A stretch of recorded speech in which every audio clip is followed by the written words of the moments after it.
Russia-China real gold standard means end of US dollar dominance. The BRICS are considering an internal gold trading platform, according to Russian officials. When this happens, the global economy will be significantly reshaped, and the West will lose dominance, predicts a precious metal expert. In 2016, 24,338 tons of physical gold were traded, which was 43% more than in 2015, according to Claudio Grass, of Precious Metal Advisory Switzerland. Gold moving from the west to the east. We have to put the BRICS initiative into a broader context. It is just part of a geopolitical tectonic shift which started decades ago. We have seen a constant outflow of physical gold from the west to the east. At the same time, the West has lost the economic war, and as a consequence, the focus now turns to the financial system. China dominates the world economy and has displaced the US as the world's most formidable economic powerhouse, he told RT. The creation of a new gold standard by BRICS is also a step to end the US dollar's domination of the global economy. As Beijing and Moscow understand that America used the dollar to control the world, by implementing a new kind of gold standard 2.0 they want to distance themselves from this control. Furthermore, the vast majority of the people in Asia sees gold as superior, or real money, something the West has forgotten, because of all the paper wealth, credit, they have accumulated, said Grass. The expert notes the BRICS countries account for 40% of the world's population and around 23% of the world's domestic product. In combination with the announcement of pricing oil in yuan, using a gold-backed futures contract in Shanghai, the establishment of the Asian Infrastructure Investment Bank and the New Development Bank, China is setting up an alternative to the post-Bretton Woods establishment. This is certainly a game changer, said Grass. Physically backed precious metals market spells the end of paper gold trade. The level of trust between BRICS countries can help them establish intragroup gold trading, which would be 100% physically backed. This will present a viable challenger that could over time lead to a breakup of the current system since the West will likely still trade paper gold in the meantime, Grass said. According to London Gold Clearing statistics for 2016, the total trading volume in the London over-the-counter, OTC, gold market is estimated at the equivalent of 1.5 million tons of gold. The volume of 100 ounces gold futures on New York's COMEX reached 57.5 million contracts during 2016 or 179,000 tons of gold, the analyst notes. The amount of mined gold is much smaller. If we now take into consideration that only approximately 180,000 tons of gold have actually been mined up to today, the scam is just gigantic and obviously unsustainable. The paper scams in London and New York will either blow up when the paper price of gold drops to zero or when just a fraction of investors insists upon receiving physical gold in return, Grass said. The expert believes that with paper gold trading, the established gold exchanges could cease to exist sooner or later. They will likely become obsolete and lose their importance over time. Although one cannot predict exactly how fast this will happen, the trend is clear. OTC and COMEX are working toward their own destruction, he said. Gold prices could explode if trading were backed by physical precious metals. It will definitely lead to higher prices for physical gold. Imagine if you could buy on COMEX and OTC gold at a much lower price and still have the option to sell it in Asia for a much higher price. This would kill the old paper scams immediately. Therefore, I would guess that both could come up with new restrictions that only cash settlements will be allowed to avoid this. We know for example that even today 99.96% of COMEX gold futures are settled in cash, Grass wrote. The final battle, gold vs. US dollar. The analyst recollected the heartland theory of Halford Mackinder, a British geostrategist at the beginning of the 20th century who influenced the likes of Kissinger and Brzezinski. Following the theory, we will soon face a war between physical gold and the US dollar. As per my understanding, we are moving into the final phase, the battle between currencies, one that will be backed by a hard asset which was real money since time immemorial until 1971, and the other one, backed by promises that future generations will pay through debt, inflation, and ever-rising taxation, he said. Getting away from fiat currencies will be good for gold. I would like to conclude with a final thought from my friend Jayant Bandari: the combination of negative yields, massive political risks around the world, and any attempt to move away from traditional currencies will be positive for gold and will take it to the next level. Investing is very much linked with geopolitics.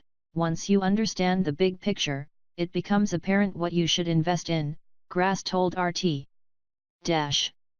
Gold price will explode and dollar get wiped out, warns investor Peter Schiff.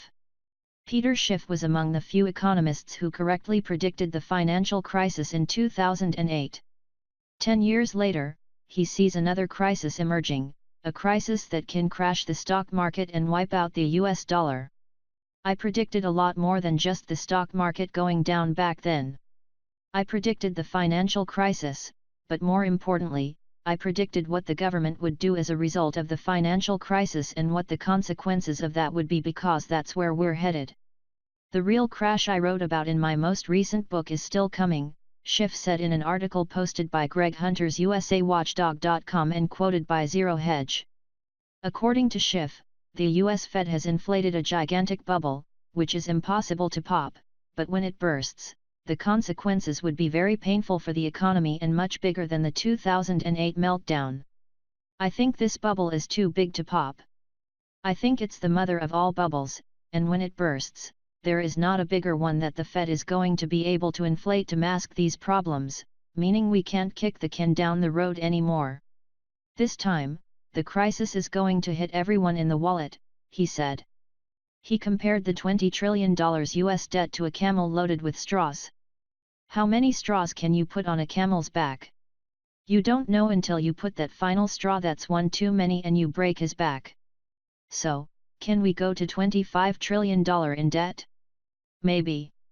At some point, we are going to break the back of the camel with all this debt. Then we are going to find out how much debt we can pile on, and it's not going to be pretty, Schiff said. Everybody is going to lose. Everybody is going to get wiped out who has been partying in the stock market, the bond market and the real estate market. The dollar is going to tank, and purchasing power is going to get wiped out. Schiff says the current financial system would also fail to artificially curb the prices of precious metals. They can't keep doing it, and it will end. It's just like how much debt can we take on? It's not an unlimited amount. We will know when we get there. How long can they keep the price of gold suppressed? We will know when we get there. At some point, the price is going to explode because there is real physical buying, and all that paper selling can't camouflage that, said the money manager.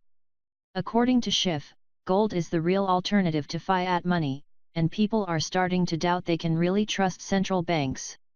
People don't trust fiat currencies, more and more people are looking for alternatives, and the real alternative is gold. When they embrace it, it's going to overwhelm the central bank's ability to suppress the price.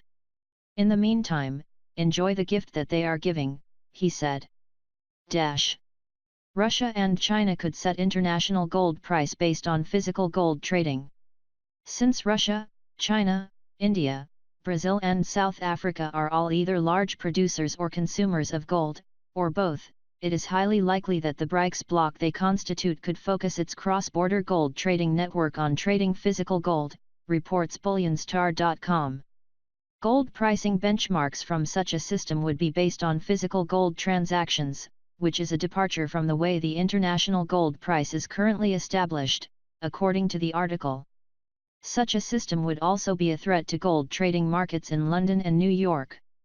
OTC and COMEX trade derivatives on gold, and are backed very little physical gold. Major BRICS gold producers, mainly Russia and China, could change the way the international gold prices are set currently. Russia continues stocking up on gold under Putin's strategy.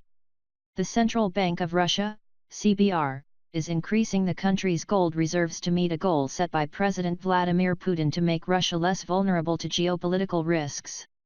As of November, Russia had 1,801 tons of gold, accounting for 17.3% of all reserves. Russia is the sixth largest gold owner after the United States, Germany, Italy, France and China. Under the instruction by President Putin, the Bank of Russia has been implementing the program of increasing the absolute share of gold in the gold and currency reserves of Russia for many years, First Deputy Chairman of the Russian regulator Sergei Shvetsov said last week at a conference on precious metals in Moscow. Since Putin's election as president, Russian gold reserves have increased more than 500% from 343 tons, according to gold.org data. Buying gold makes a country less vulnerable to geopolitics. After the Crimea referendum in the first quarter of 2014, Russia increased its gold reserves by almost 75%. I will not dwell on the geopolitical situation. Every smart person understands the value of gold in ensuring financial and economic security of the country, Shvetsov said at the conference. As Goldcore reports, the CBR has more than doubled the pace of gold purchases. In the second quarter of the year, Russia accounted for 38% of all gold purchased by central banks.